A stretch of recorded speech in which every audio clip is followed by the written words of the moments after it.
Trading in the zone, chapter 3, जिम्मेदारी उठाना। Hindi audiobook.com में आपका स्वागत है। आज के चैप्टर पर बात करने से पहले हम पिछले चैप्टर नंबर 2 के इम्पोर्टेंट टॉपिक्स को रिवाइज कर लेते हैं ताकि हम जिम्मेदारी से आगे बढ़ सकें। चैप्टर 2 का टाइटल है ट्रेडिंग की लत और इसके खतरे, जिसमें सबसे पहले तो हमने यह जाना कि हमारा यह अट्रैक्शन कहीं एक दिमाग का कीड़ा शांत करने के लिए तो नहीं है। अगर ऐसा है तो अभी से इस लत को छोड़ने का प्रयास करना चाहिए। जब आप चैप्टर 2 को सुनते हैं तब आप यह बखूबी सीखते हैं कि इस कीड़े की पहचान कैसे की जाए। इसका दूसरा टॉपिक था कि हमें बाहरी खतरों से ज़्यादा अपने आंतरिक खतरों से सावधान रहने की आवश्यकता है। इसका सीधा सा मतलब है कि बाहरी खतरों को हम समय से पहले भांपकर अपना बचाव कर लेते हैं, लेकिन आंतरिक खतरे हमें इसका अवसर नहीं देते। इन आंतरिक खतरों की जड़ें हमारे बचपन में होती है, जिन्हें पहचानना काफ़ी मुश्किल होता है। इसलिए इनसे तब तक नहीं बचा जा सकता जब तक हम स्वयं अपने मानसिक खतरों की पहचान नहीं कर लें।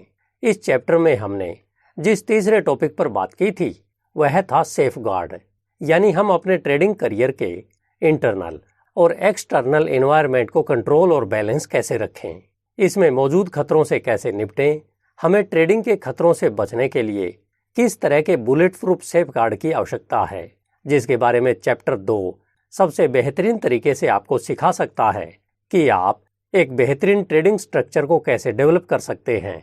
चौथा टॉपिक था कि हम मोटे तौर पर किन समस्याओं से घिरे रहते हैं और इनसे छुटकारा कैसे पा सकते हैं, जिसमें पहली समस्या है कि हम किसी भी तरह के नियमों में नहीं बंधना चाहते हैं और न ही अपने खुद के नियम बनाते हैं। दूसरी समस्या यह है कि हम अपने द्वारा किए गए किसी भी एक्शन के रिजल्ट की रिस्पॉन्सिबिलिटी को स्वीकार करने से दूर भागते हैं।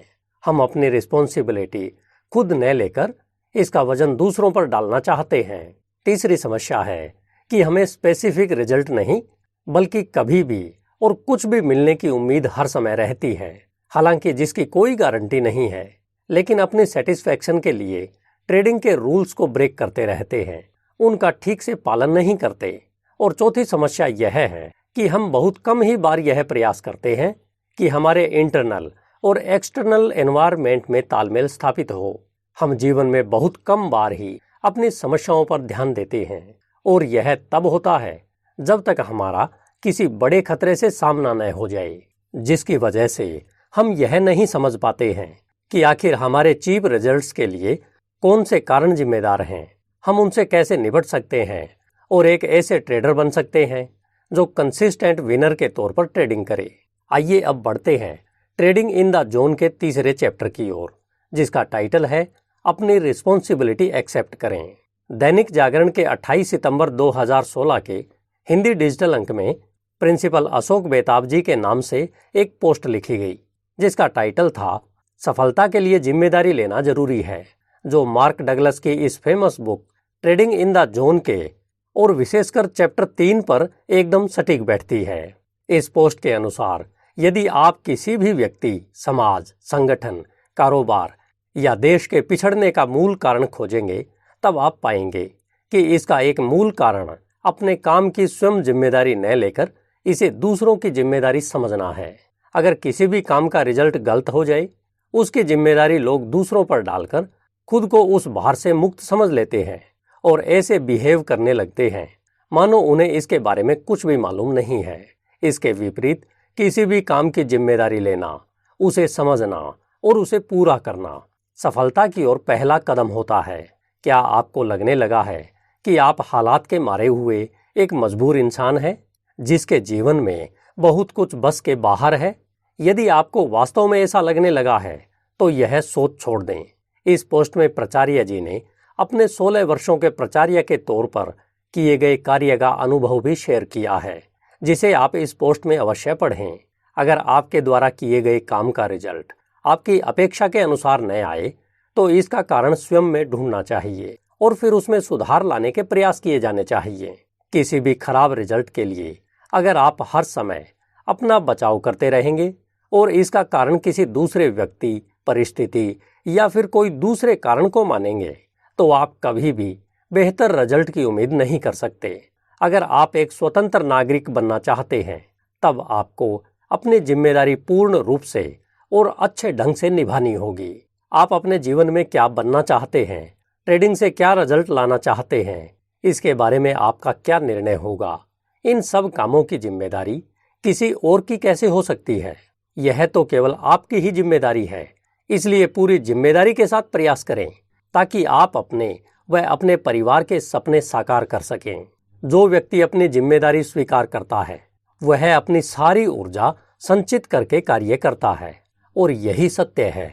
अपने जीवन की जिम्मेदारी लेना आपको शक्ति, सफलता व मानसिक बल देता है, आपके स्वाभिमान को बढ़ाता है, और यही आपके जीवन की खुशियों का कारण बनता है। अपने जीवन की जिम्मेदारी लें।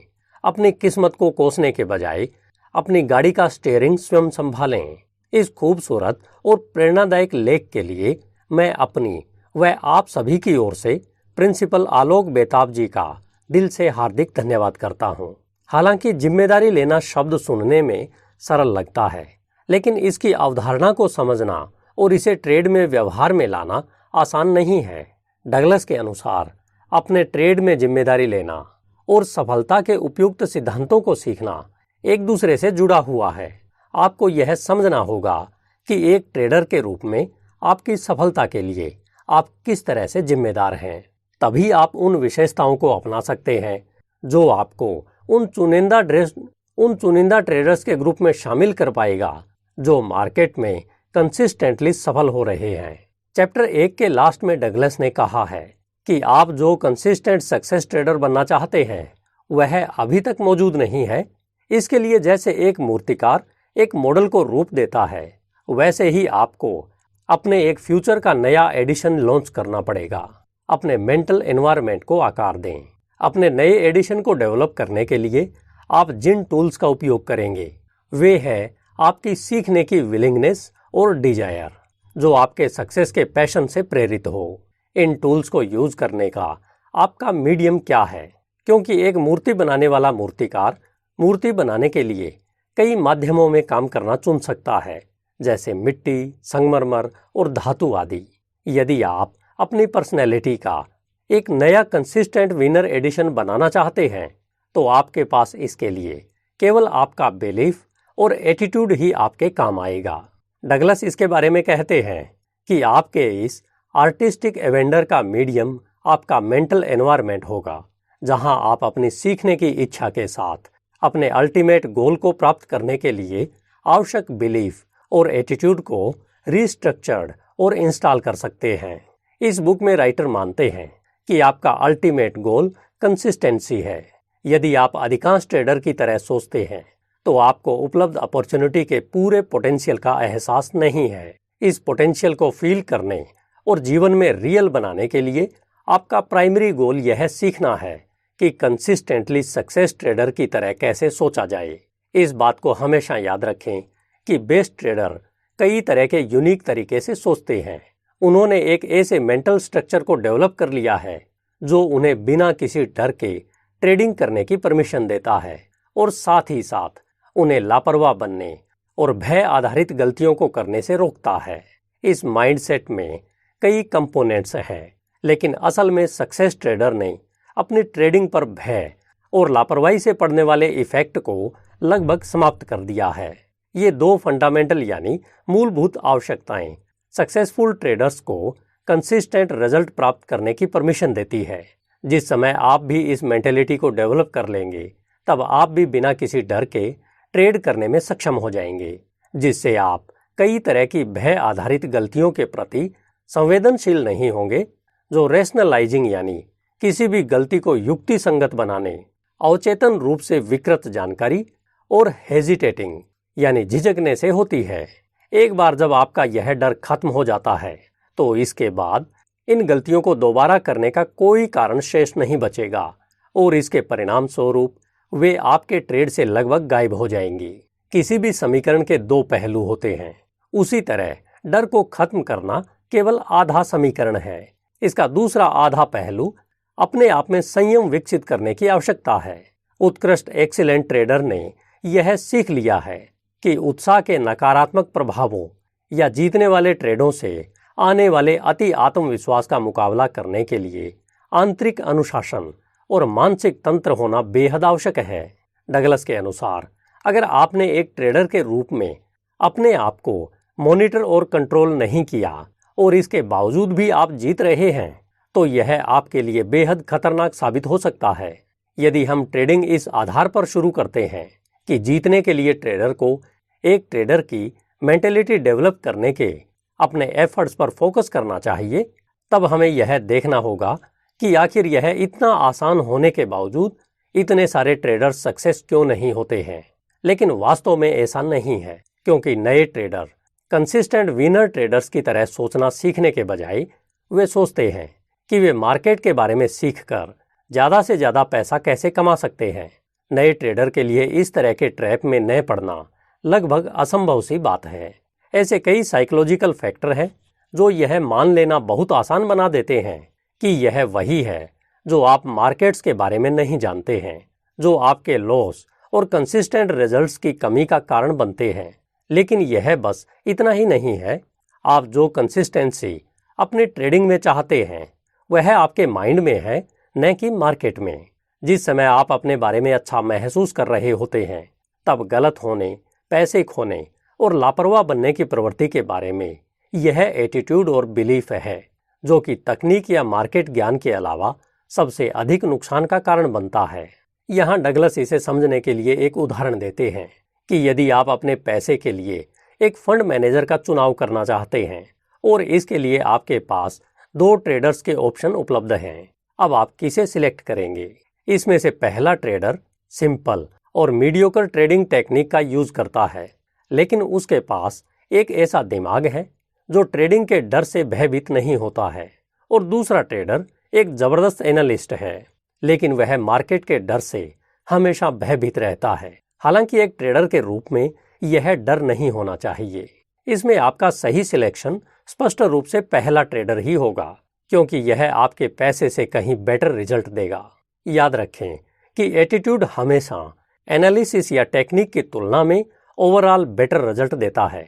यदि आपके पास सही एटीट्यूड है, सही मेंटेलिटी है, तो ट्रेड आसान है। डगलस यहाँ कहते हैं कि मुझे पता है कि इस पर विश्वास करना मुश्किल हो सकता है, खासकर तब जब आप मार्केट के बारे में सब कुछ सीखने के लिए वर्षों से संघर्ष कर रहे हैं। यहाँ दिलचस्प बात यह है कि अधिकांश ट्रेडर अपने करियर में किसी भी अन्य समय की तुलना में पहली बार ट्रेड शुरू करने के तरीके के ज़्यादा करीब होते हैं, और बहुत से लोग तो ट्रेडिंग के खतरों की एक बहुत ही अवास्तविक अवधारणा के साथ ट्रेड करना शुरू करते हैं। जब आप विशेष रूप से पहले ट्रेड में जीत जाते हैं तब यह संभावना सबसे ज़्यादा हो जाती है कि आप दूसरी ट्रेड में बहुत कम या बिना किसी डर के जाते हैं। और अगर इसमें भी जब वह ट्रेडर जीत जाए तब वह अगली ट्रेड में और भी कम चिंता के साथ जाएगा। इसी तरह हर जीत आपको इस बात के लिए आश्वस्त करती है कि डरने की कोई बात नहीं है। ट्रेड तो पैसा बनाने का सबसे आसान संभव तरीका है, और यही डर की कमी आपके मन की एक लापरवाह स्थिति में बदल जाती है। आपने यह अनुभव किया होगा कि ऐसी मन की स्थिति होने पर जिसमें आपको बिल्कुल भी कोई डर नहीं होता है और आप सहज रूप से कार्य करते हैं और प्रतिक्रिया भी करते हैं। आप अन्य ऑप्शन पर विचार भी नहीं करते हैं, न ही आप रिजल्ट पर विचार करते हैं और न ही स्वयं इसका कोई अनुमान लगाने की कोशिश करते हैं। ऐसी स्थिति में आप जो कुछ भी करना चाहते हैं ठीक वैसा ही होता है। यह आपके अवचेतन मन से स्वाभाविक ही होने लगता है।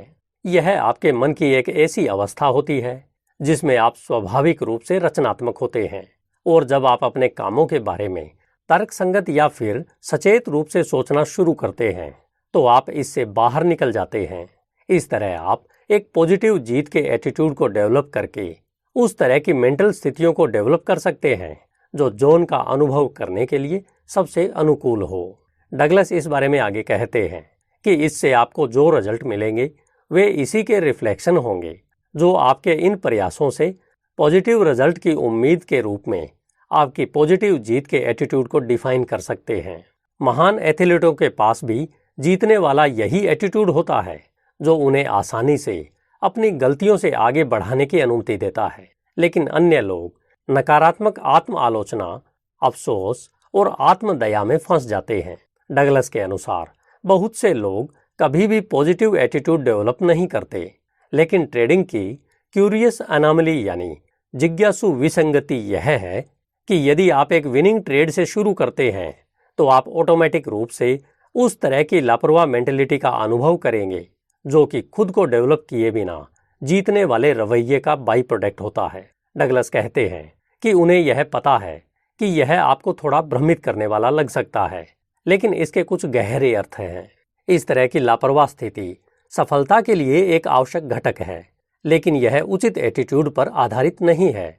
यह तो बस अत्यधिक गलतफहमी के लिए एक नुस्खे का काम करती है जो ट्रेडिंग के लिए इमोशनल और फाइनेंशियल डिजास्टर दोनों का कारण बनती है।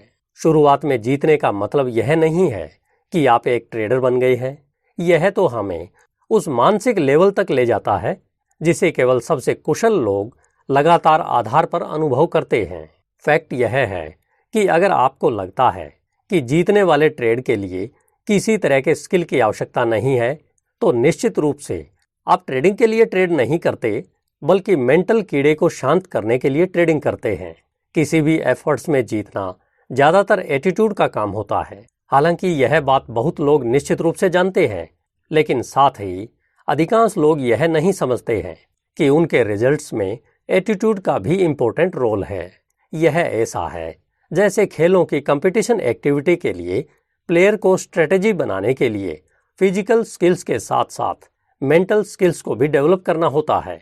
जब एक कम एक्सपर्ट व्यक्ति एक बेहतर कंपीटेटर को हरा देता है तब उसका निर्धारण कारक क्या होता है? तो इसका जवाब है एटीट्यूड। आपको ट्रेडिंग सीखने के लिए बहुत सारी स्किल्स की आवश्यकता नहीं है, आपको तो बस एक वास्तविक जीतने वाले एटीट्यूड सीखने की आवश्यकता है।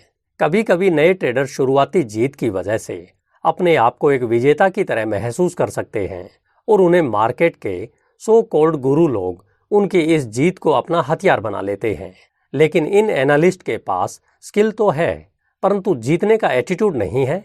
ये एनालिस्ट तो बस डर के मारे काम कर रहे हैं। लेकिन नए ट्रेडर को जीतने वाले एटीट्यूड की भावना का अनुभव होता है क्योंकि वह डरता नहीं है।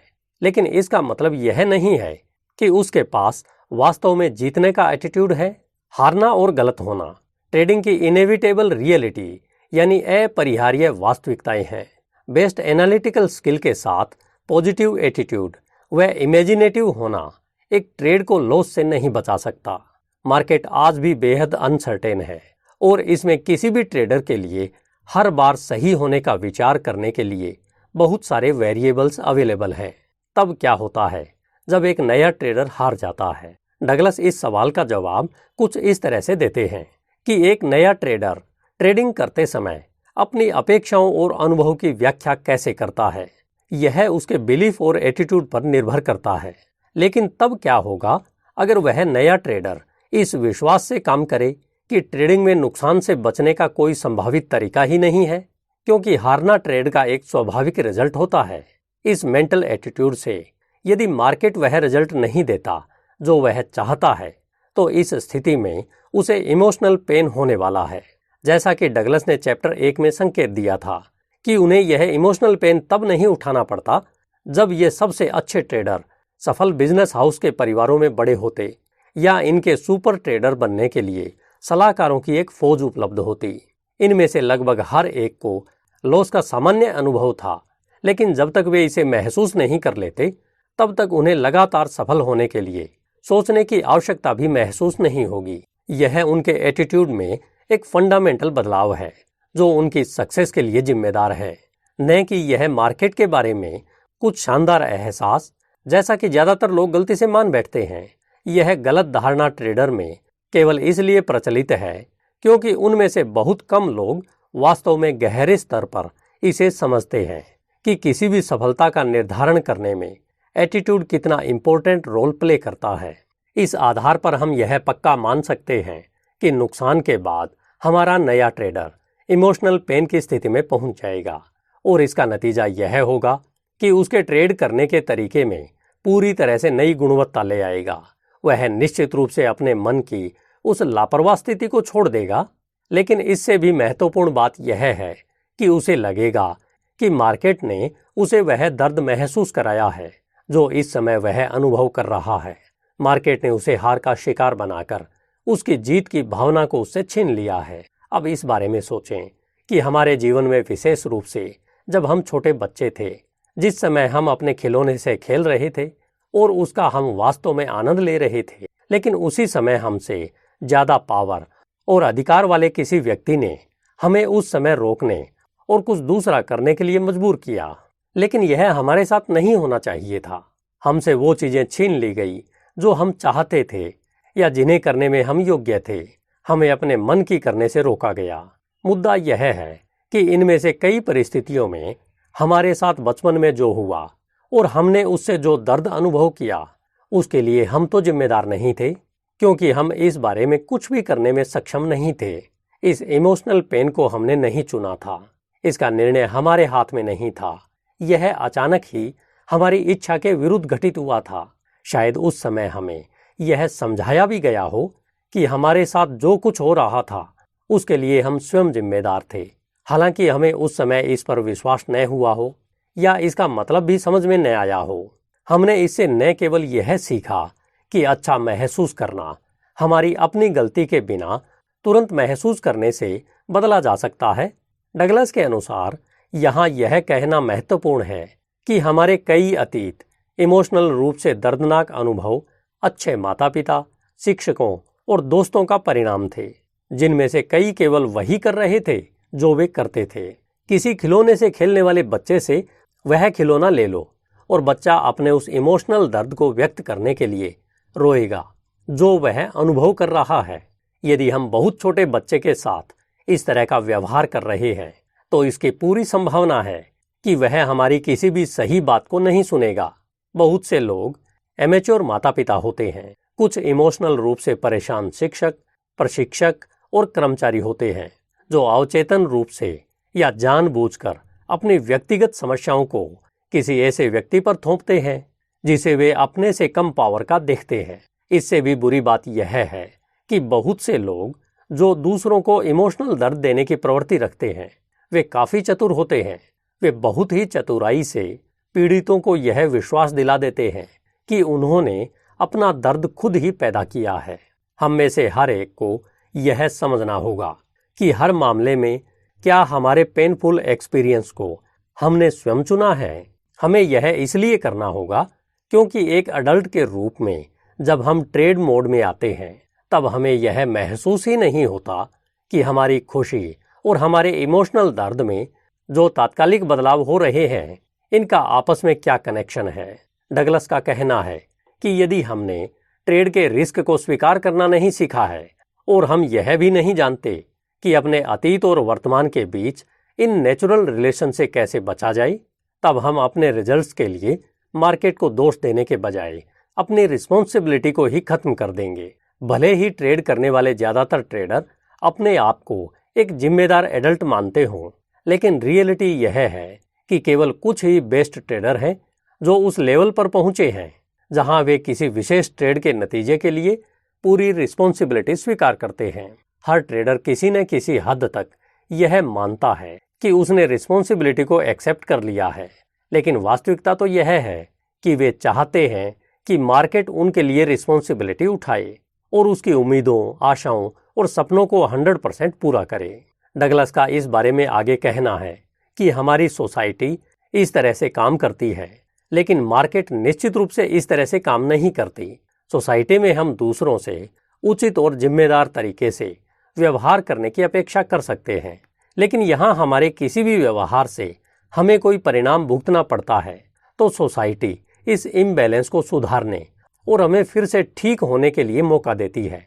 लेकिन दूसरी ओर मार्केट की इस तरह की कोई जिम्मेदारी नहीं है कि वह हमें ठीक होने का दोबारा मौका दे जिससे हमें फायदा हो। आपने देखा होगा कि जब भी मार्केट का कोई एडवर्टाइजमेंट आपके सामने आता है तब इसे इस तरह से प्रेजेंट किया जाता है जैसे यह बहुत ही सिक्योर और प्रॉफिटेबल है, लेकिन वास्तव में यह इस तरह का बिल्कुल भी नहीं होता है। आप एडवर्टाइजमेंट के बारे में बखूबी जानते हैं कि इसे दिखाने वाला अपने फायदे के लिए ऐसा करता है। किसी भी ट्रेडर को तभी फायदा हो सकता है जब किसी अन्य ट्रेडर को लॉस हो, फिर चाहे यह लॉस फ्यूचर ट्रेड में रियल डॉलर में हो या स्टॉक ट्रेड के रूप में। इसे डगलस कुछ इस तरह से समझाते हैं कि जब भी आप या फिर दुनिया का कोई भी ट्रेडर ट्रेड करता है तब उसका एकमात्र उद्देश्य मार्केट से पैसा बनाना होता है और मार्केट का एकमात्र उद्देश्य आपसे पैसा या अवसर निकालना होता है। इस तरह से अगर मार्केट उन लोगों का एक समूह है जो एक दूसरे से पैसे निकालने के लिए आपस में बातचीत कर रहे हैं, इस स्थिति में ट्रेडर के लिए पर्सनल तौर पर मार्केट की क्या जिम्मेदारी होती है?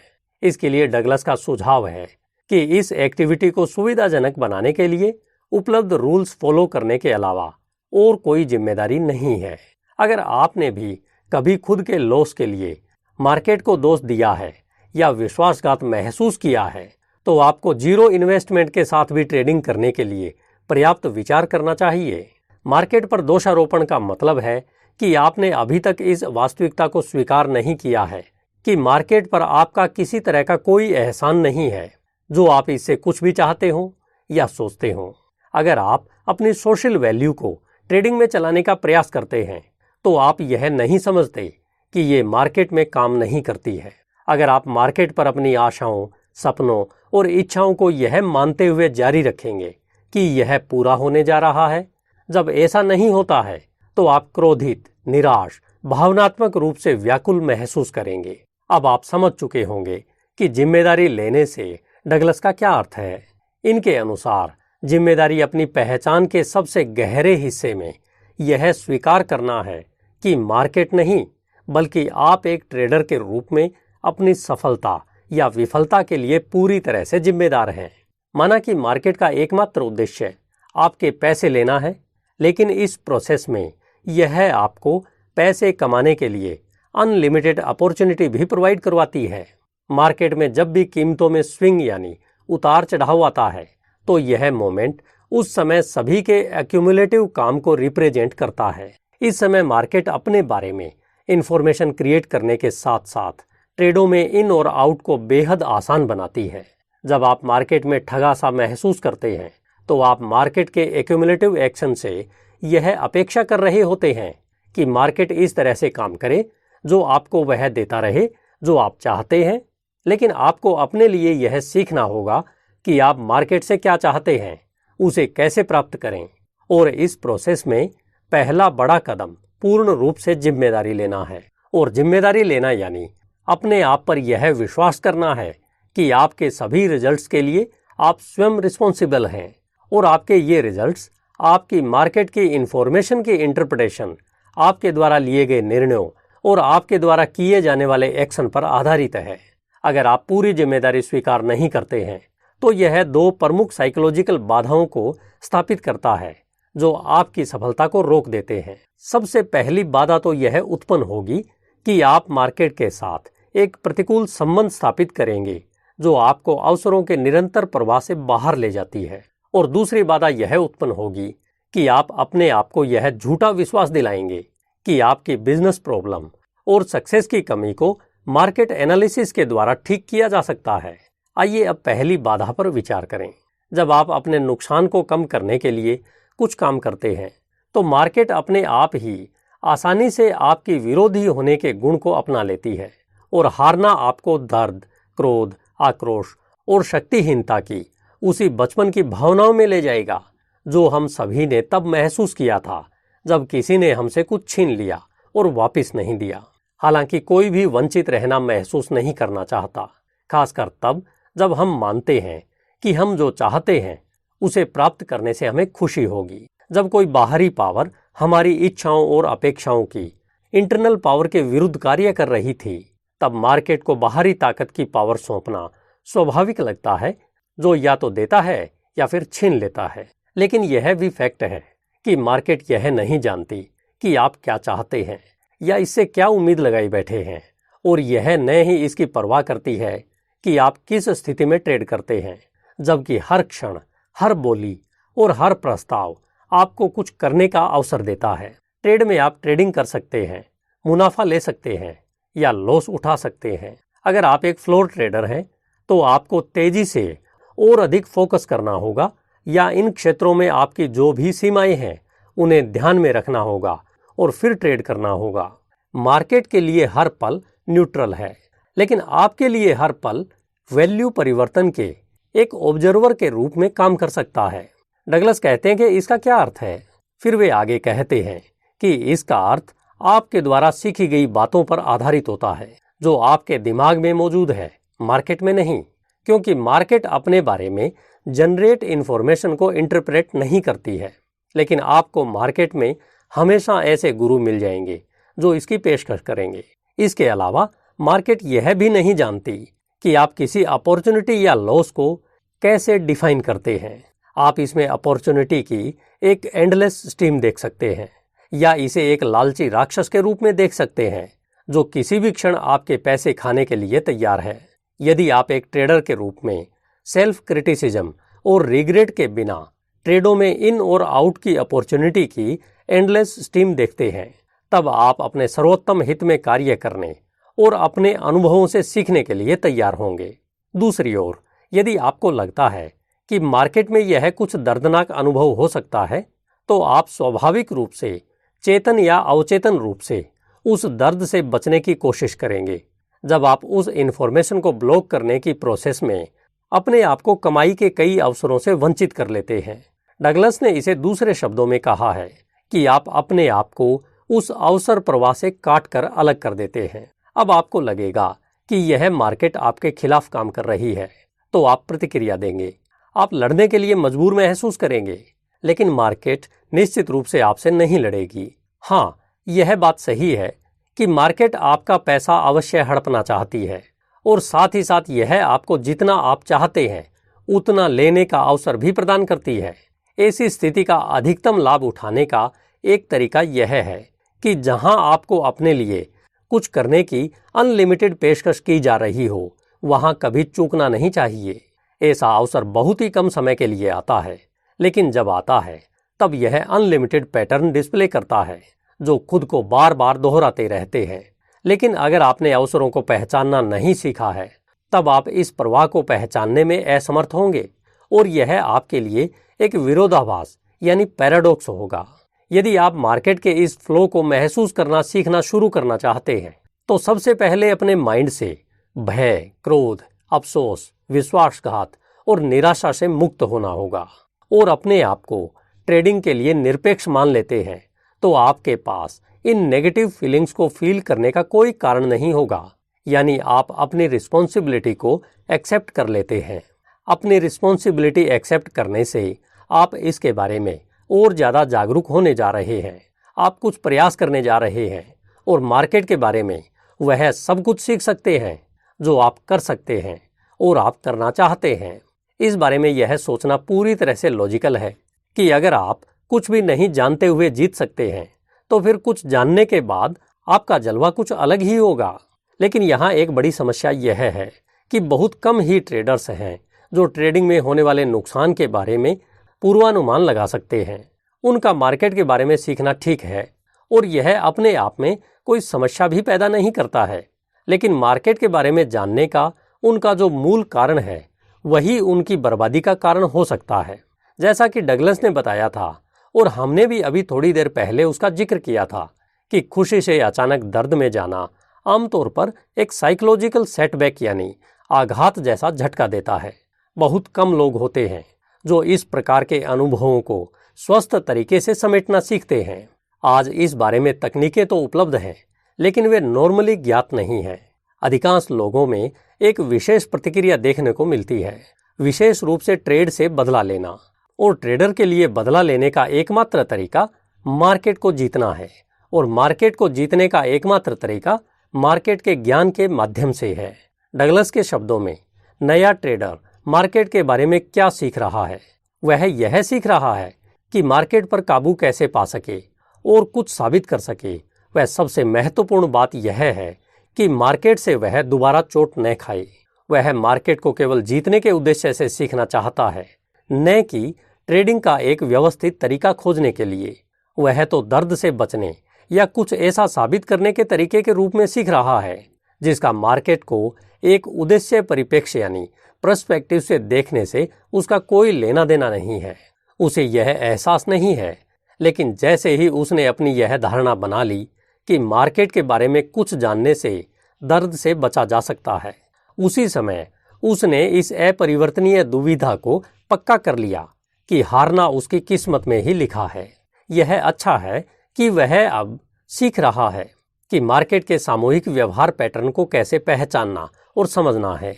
वह अब इस बात से मोटिवेटेड है कि उसे विजेता बनना सीखना है। इसके परिणाम स्वरूप वह अब trade lines, chart pattern, candlestick, market profile, point और line chart, Elliott wave, Fibonacci retracement, oscillators, relevant power, stochastic और इसी तरह की कई अन्य चीजों के बारे में सीख रहा है। लेकिन मजे की बात पता है क्या है? अब भले ही उसका ज्ञान बढ़ गया हो, लेकिन वह अब बड़ी प्रॉब्लम्स के साथ ट्रेड कर रहा है। ट्रेडिंग में क्लियर इंडिकेशन होने के बावजूद वह हिचकिचाता है, अनुमान लगाता है या फिर ट्रेड ही नहीं करता है। आपको नहीं लगता कि यह तो पागलपन की हद है? जिसके लिए इतनी पढ़ाई की उसका तो कोई मतलब ही नहीं रहा, क्योंकि वह काम तो हुआ ही नहीं। उसने वही किया जो ज्यादातर लोग पढ़ाई पूरी करने के बाद करते हैं। उसने ज्यादा कमाने के उद्देश्य से सीखना शुरू किया, लेकिन उसने जितना ज्यादा जाना उसका उतना ही कम लाभ उठाया। वह या उसके जैसे ज्यादातर लोग इस बात पर कभी भी इस फैक्ट को एक्सेप्ट नहीं करेंगे कि उसने सीखने के लिए अपने समय का समर्पण करके कुछ गलत किया है, और यह केवल और केवल उसने गलत कारणों से किया है। डगलस के अनुसार जब इमोशनल पेन और इसके नेगेटिव रिजल्ट से बचने की बात आती है, तब बहुत कम ट्रेडर्स होते हैं जो इस मोशन को समझते हैं। अतः आपको अपने आप में यह एक बेहद आवश्यक डेवलपमेंट करना ही होगा कि आप इन नेगेटिव इफेक्ट को कंट्रोल करना समझ और सीख सकें, ताकि आप अपने गोल्स को अचीव कर सकें। लेकिन हम सचेत स्तर पर यह नहीं जानते कि हमारे बचाव तंत्र मार्केट इन्फॉर्मेशन को बाहर भेज रहे हैं या उसे हमारे पक्ष में बदल रहे हैं। आइए अब हम इस बात पर गौर करें और हमारे लॉस के अनुभव पर विचार करें। जब मार्केट आपके अपोजिट लगातार अप और डाउन हो रही हो और आप यह इसलिए एक्सेप्ट नहीं करते कि आप लॉस वाले ट्रेड में हैं, क्योंकि आपने अपना सारा फोकस लेवल उन टिक्स पर किया हुआ है जो आपके पक्ष में है। इनमें से औसतन आपके पक्ष में उन सभी 4-5 टिक्स में से केवल एक टिक ही आपकी फेवर में है। जब भी यह टिक आपके पक्ष में होता है, तब आप यह सोचते हैं कि अब यह मार्केट उलट गया है और सभी टिक्स आपके पक्ष में वापस आ जाएंगे। लेकिन मार्केट आपके खिलाफ ही काम कर रहा है। किसी एक पॉइंट पर आकर यह लॉस इतना अधिक हो जाता है कि आपको ट्रेडिंग बंद करनी पड़ती है। इसके बाद ट्रेडर की पहली प्रतिक्रिया होती है, काश मेरे लॉस को प्रॉफिट में बदलने के लिए जब मेरे पास मौके उपलब्ध थे तब मैंने ऐसा क्यों नहीं किया। हालांकि इस ट्रेडिंग के अवसर को आसानी से पहचान कर कैश किया जा सकता था, लेकिन ट्रेडिंग के समय हमने इसे अनदेखा कर दिया था, क्योंकि इस इंडिकेशन वाली इंफॉर्मेशन को हमने ठीक से डिफाइन न करके अपनी अवेयरनेस को ब्लॉक ही कर दिया था। ऐसी स्थिति में दरअसल होता यह है कि जब हमारे अंदर बैठे ट्रेडर ने पहली बार ट्रेडिंग करनी शुरू की थी, तब उसे मजा आ रहा था। वह उस समय बिना किसी पर्सनल एजेंडे के एक लापरवाह ट्रेडर था। जब तक शुरुआत में वह जीत रहा था, तब उसने अपने ट्रेडों को कभी न हारने वाला पर्सपेक्टिव से देखा। वह जितना अधिक जीतता गया, उतना ही अधिक वह कभी हारने की संभावना को छोटा समझता गया, और जब अंत में वह हार गया तो यह उसके बर्दाश्त से बाहर हो गया। इस स्थिति में उसने यह मानने के बजाय कि उसके दर्द का कारण उसकी गलत अपेक्षा थी, उसने मार्केट को दोष देना शुरू कर दिया। उसने लापरवाही से नुकसान से बचकर दर्द को रोकने के लिए अपने एटीट्यूड में जो नाटकीय बदलाव किया, उससे समस्या हल होने वाली नहीं थी, क्योंकि यह फैक्ट है कि ट्रेडर के लिए लॉस से बचकर पेन को रोकना संभव नहीं है। मार्केट बिहेवियरल पैटर्न उत्पन्न करती है और पैटर्न खुद को बार बार दोहराते हैं, लेकिन यह हर बार नहीं होता। डगलस की तरह आपके मन में यह प्रश्न उठ रहा होगा कि क्या खोने या गलत होने से बचने का कोई संभावित तरीका नहीं है। डगलस इस बारे में आगे कहते हैं कि यह तब तक संभव नहीं है जब तक ट्रेडर को ट्रेडिंग रियलिटी का एहसास नहीं होगा। इस ट्रेडिंग रियलिटी का उसे तब तक एहसास होना मुश्किल है जब तक वह इन दो सम्मोहक ताकतों का पीछा नहीं छोड़ देता, जिसमें पहली है कि वह अपने पिछले लॉस को रिकवर करके ही रहेगा, फिर चाहे उसे जो भी करना पड़े, और दूसरी यह है कि वह मार्केट का सारा ज्ञान हासिल करने के लिए बहुत ही उत्सुक है, लेकिन वह यह नहीं जानता कि इस उत्साह के साथ लापरवाही से बचने और इस बारे में सोचने की विधा में चला गया तो उसका एटीट्यूड कब पॉजिटिव से नेगेटिव में ट्रांसफर हो जाएगा उसे पता ही नहीं चलेगा। डगलस बताते हैं कि इस तरह का नेगेटिव एटीट्यूड उस खिलाड़ी से अलग नहीं है जो गलती न करने की कोशिश करने पर फोकस्ड रहता है और वह गलती न करने की कोशिश में ज़्यादा गलतियां करता है। खेलों में इस थिंकिंग पैटर्न को पहचानना ट्रेडिंग के मुकाबले काफ़ी आसान है, क्योंकि खिलाड़ी के फोकस और रिजल्ट के बीच अधिक असंतोषजनक रिलेशन है। लेकिन ट्रेडिंग में मार्केट डेटा और बिहेवियर में नए रिलेशन की खोज से उत्पन्न होने वाली सकारात्मक भावनाओं के परिणाम स्वरूप कनेक्शन को पहचानना ज़्यादा मुश्किल है। जो ट्रेडर जितना अधिक जीतना चाहेगा उसके पास किसी भी इंफॉर्मेशन को समझने के लिए उतनी ही कम सहनशीलता होगी, जो यह संकेत देती है कि उसे वह नहीं मिल रहा है जो वह चाहता है। जितनी अधिक इंफॉर्मेशन कलेक्ट करने की उसकी क्षमता होगी उतना ही कम वह अपने हित से दूर होता जाएगा, क्योंकि केवल लॉस के दर्द से बचने के लिए मार्केट के बारे में अधिक से अधिक सीखना समस्याओं को बढ़ा देगा। वह जितना अधिक सीखेगा उतना ही वह स्वाभाविक रूप से मार्केट से ज़्यादा की उम्मीद करेगा, और जब मार्केट ऐसा रिजल्ट नहीं देगी तो उसके लिए यह और अधिक असहनशील हो जाएगा। उसने जाने अनजाने में अपने चारों ओर एक दुष्कर्म डेवलप कर लिया है, जहां इतना अधिक वह सीखता है उतना ही अधिक और कमजोर होता जाता है। वह जितना अधिक कमजोर होता जाता है उतना ही वह सीखने के लिए विवश होता जाता है। यह चक्र तब तक चलता रहेगा जब तक कि वह या तो फ्रस्ट्रेशन में ट्रेडिंग न छोड़ दे या फिर कभी भी यह नहीं मानता कि उसकी बिजनेस प्रॉब्लम्स का रूट यानी मूल कारण उसके मार्केट के ज्ञान की कमी नहीं, बल्कि इस बारे में उसका अपना एटीट्यूड है। क्या आपने अपनी सक्सेस का सोर्स खोज लिया है? इस बारे में बुक कहती है कि हर ट्रेडर को अपनी सफलता के सही सोर्स का पता लगाने में कुछ समय लगता है। अपने सोर्स तक पहुंचने के रास्ते में कुछ ट्रेडर ट्रेड पर अपनी पकड़ मजबूत बनाते रहते हैं, जिसे आमतौर पर बूम और बूस्ट साइकिल कहते हैं। अभी पिछले कुछ पैराग्राफ्स में आपने जिस नए ट्रेडर के बारे में सुनकर कुछ ने जो अनुमान लगाया है, उसके विपरीत हर किसी का नेगेटिव एटीट्यूड नहीं होता है कि हर समय नया ट्रेडर लगातार हारने के लिए ही अभिशप्त होगा। लेकिन हाँ, यह सच है कि कुछ ट्रेडर्स को लगातार नुकसान उठाना पड़ता है और इससे कई बार तो वे अपना सब कुछ खो देते हैं या फिर ट्रेडिंग करना छोड़ देते हैं, क्योंकि वे और ज़्यादा इमोशनल दर्द बर्दाश्त नहीं कर सकते। मार्केट में ऐसे भी ट्रेडर हैं जो मार्केट के स्ट्रॉन्ग स्टूडेंट हैं। वे हर समय विनिंग एटीट्यूड रखते हैं और वे कई कठिनाइयों के बावजूद अंततः पैसा बनाना सीख जाते हैं। आज मार्केट में जो ट्रेडर अनलिमिटेड पैसा कमाना सीख चुके हैं, उन्हें और ज़्यादा कमाना सीखने के लिए यूफोरिया यानी उत्साह के नेगेटिव इफेक्ट्स, नकारात्मक प्रभावों का मुकाबला करना और अपने खिलाफ सेल्फ वेंडलिज्म से होने वाले लॉस की भरपाई करना भी सीखना होगा। यूफोरिया और सेल्फ वेंडलिज्म ये दो पावरफुल साइकोलॉजिकल फोर्स हैं जिनका हमारी बॉटम लाइन पर नेगेटिव इफेक्ट पड़ता है।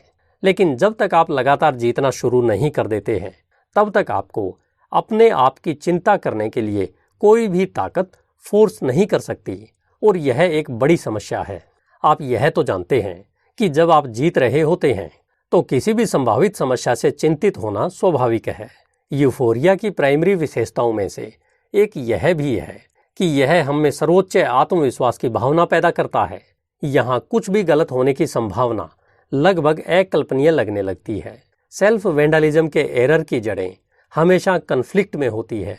ये कन्फ्लिक्ट जीतने वाले ट्रेडर के माइंड में पनपते हैं।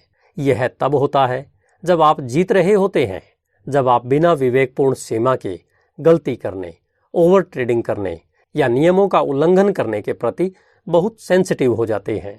इस स्थिति में इस बुक के हिसाब से आप इस हद तक सोचने की चरम सीमा तक पहुंच सकते हो कि आप ही मार्केट हैं, क्योंकि उस समय मार्केट आपसे सहमत होती है।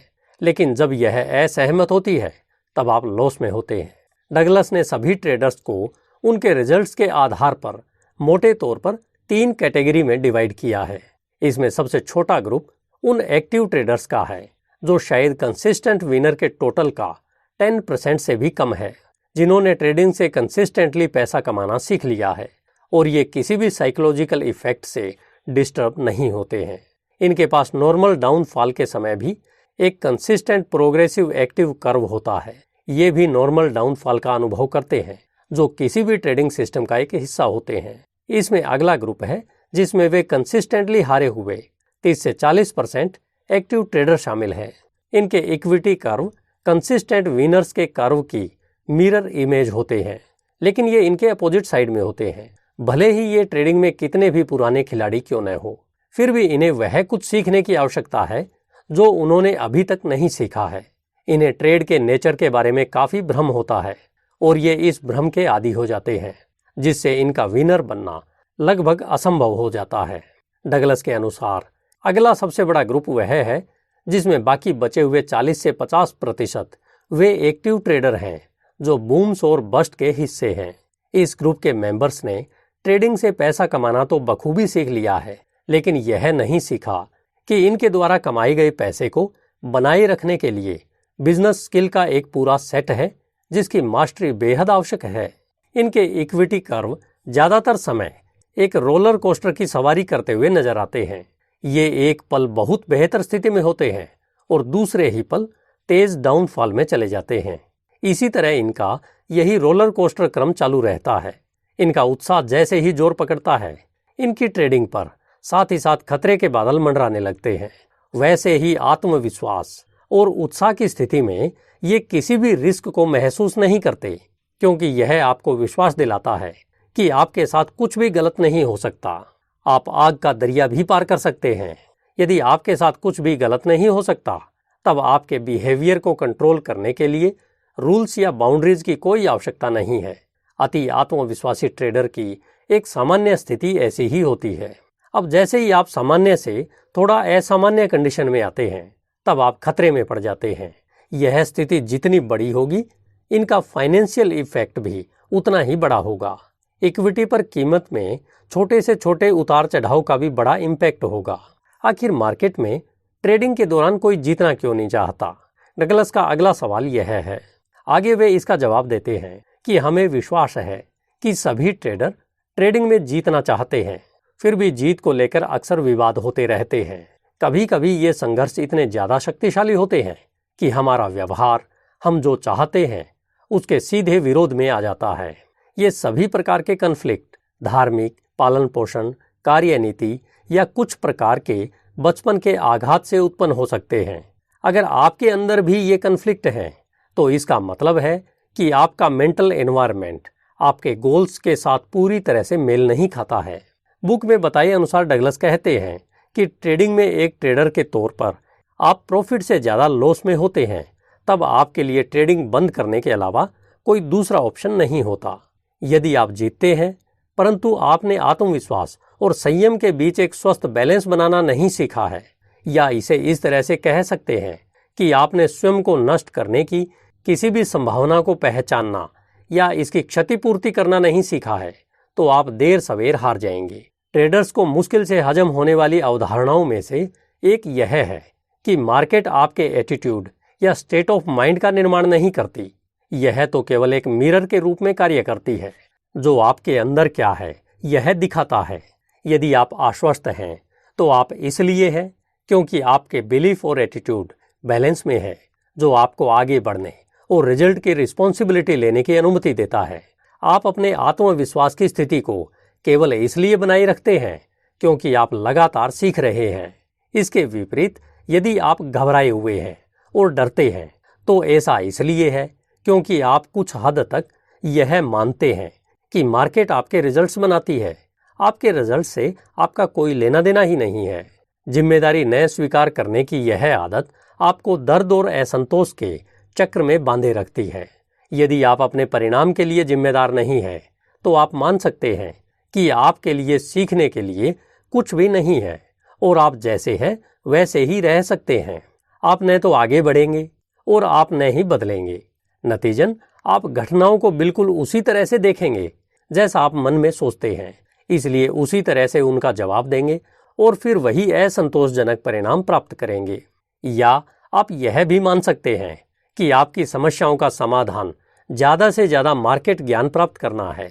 हाँ, यह सही है कि सीखना एक सद्गुण है, लेकिन इस मामले में यदि आप अपने एटीट्यूड की जिम्मेदारी नहीं लेते हैं तो यह आपको अनुपयुक्त तरीकों से सीखी गई चीज़ों का उपयोग करने के लिए प्रेरित करेगा। इसे महसूस किए बिना आप जोखिम लेने की जिम्मेदारी से बचने के लिए अपने ज्ञान का उपयोग करेंगे। इस प्रक्रिया में आप अंत में उन अजीब चीज़ों का निर्माण करते हैं जिनसे आप अपने आप को दर्द और असंतोष से बचाने की कोशिश कर रहे हैं। आप उस दर्द से परिचित अवश्य होंगे जब आपने गलती से किसी नुकीले पदार्थ से अपने आप को घायल कर लिया था। इसी तरह जब आप ट्रेडिंग में ऐसा करते हैं तब इसके परिणाम स्वरूप होने वाली दर्दनाक भावनाओं को रोकने के लिए इसके दोष को ट्रांसफर करते हैं। यह ट्रांसफर एक ऐसा काम है जैसे आपने घाव पर एक बैंडेड लगा दिया है। इस फर्स्ट एड के बाद आप सोचते हैं कि आपने समस्या का समाधान कर दिया है, लेकिन समस्या बाद में फिर से उभरने वाली है, जिसका रिजल्ट पहले से भी बदतर और दर्दनाक होगा। यह इसलिए होगा क्योंकि आपने ऐसा कुछ भी नहीं सीखा है जिसके कारण आप होने वाले इन्फेक्शन को रोक सकें। इंटरप्रिटेशन: अगर आप किसी दिन घर के बाहर गली में पैसे को खुली जगह पर रखकर घर में जाकर YouTube पर सेफ्टी और सिक्योरिटी के ऊपर वीडियो देखकर अपने पैसों की सुरक्षा करना सीखते हैं और फिर 2 घंटे बाद बाहर आकर अपने पैसे देखते हैं, वे वहां पर आपको नहीं मिलते। अब आप बहुत दुखी और नाराज होकर पूरे समाज नहीं बल्कि संसार को भला बुरा कहते हुए इसका दोष औरों को देने लगते हैं। हालांकि आपने इनकी सुरक्षा के लिए दुनिया की बेहतरीन टेक्निक सीखी है, फिर भी आपका लॉस हो जाता है। जब हम हारते हैं तो ऐसे कई तरीके हैं जिनसे हम दोष को मार्केट में ट्रांसफर कर सकते हैं और जिम्मेदारी स्वीकार करने से साफ बच सकते हैं। लेकिन क्या इस लॉस के लिए मार्केट किसी तरह से दोषी है? मार्केट ने कुछ नहीं किया, उसने हमें वही दिया जैसा हमने एक्ट किया। हमने किसी भी कारण से अपॉर्चुनिटी मिलने पर उचित रूप से कार्य करने में सक्षम नहीं थे। मार्केट क्या करती है या क्या नहीं करती है, इसके लिए आप जिम्मेदार नहीं हैं, बल्कि आप अपनी बिजनेस एक्टिविटी से होने वाली हर चीज के लिए जिम्मेदार हैं। आपने जो सीखा है उसके लिए आप जिम्मेदार हैं, साथ ही उन सभी चीजों के लिए भी आप जिम्मेदार हैं जो आपने अभी तक नहीं सीखी है, जो आपके द्वारा खोजे जाने की प्रतीक्षा कर रही है। आपको सफल होने के लिए यह जानने का सबसे कुशल मार्ग एक विनिंग एटीट्यूड डेवलप करना है, क्योंकि यह एक स्वाभाविक रूप से कंस्ट्रक्टिव पर्सपेक्टिव है। आपको जो सीखने की आवश्यकता है उसके प्रति आपका एटीट्यूड एक मेंटेलिटी का ग्राउंड भी डेवलप करता है, जो किसी अनुभव की खोज करने के लिए सबसे अनुकूल होता है।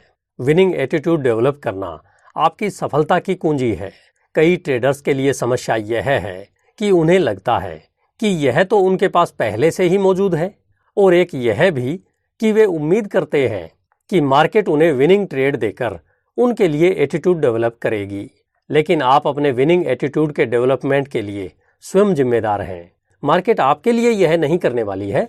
आप जो चाहते हैं वह आपको उसके अनुरूप अपने मेंटल एनवायरनमेंट को डेवलप करना होगा।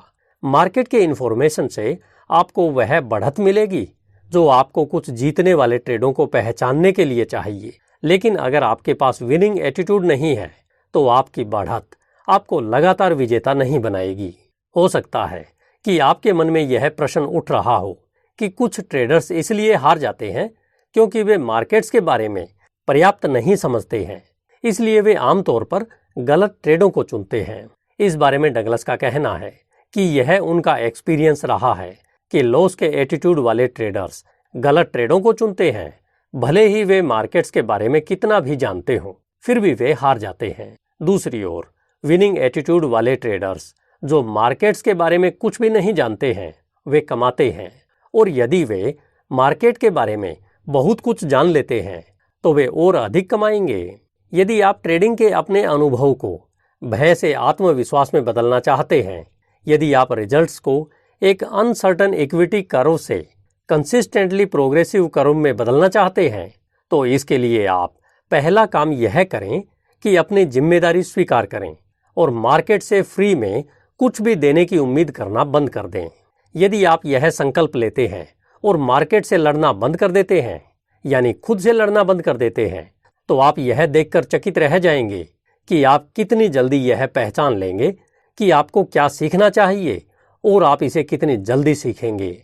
जिम्मेदारी लेना एक विनिंग एटीट्यूड की आधारशिला है। धन्यवाद।